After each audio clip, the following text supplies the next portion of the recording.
Hello అండి. మా గణపయ్య దగ్గర అయితే ఈ సంవత్సరం విగ్రహ దాతలు వీళ్ళేనండి.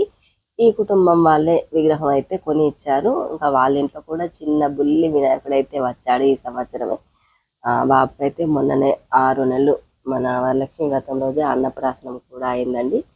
వాళ్ళ తోటి కోడలు వరలక్ష్మి వ్రతానికి ఇంకా భోజనానికి పిలిచింది. ఇంకా అప్పుడైతే వాళ్ళ అన్నప్రాసనానికి కోటిలింగాలు అయితే వెళ్ళారు. ఇంకా పూజ అంతా అయిన తర్వాత ఎక్కడి వారు అక్కడే ఇలా సెల్ఫీలు సూటబుల్ పిక్స్ అయితే తీసుకుంటున్నారు. ఇంకా ప్రసాదాల గోల అండి.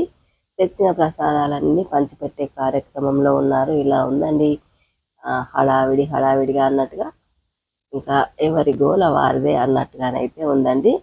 ఎక్కడ చూసినా కానీ హంగామా హంగామా ఉందండి. ఇంకా నేనైతే మా పాపతో ఓ పిక్ అయితే తీసుకున్నాను. ఇంకా మరి నెక్స్ట్ వీడియోలో మళ్ళీ కలుద్దామండి. పంతులు గారు అయితే పూజకు అన్ని ఏర్పాట్లు చేసేస్తున్నారు.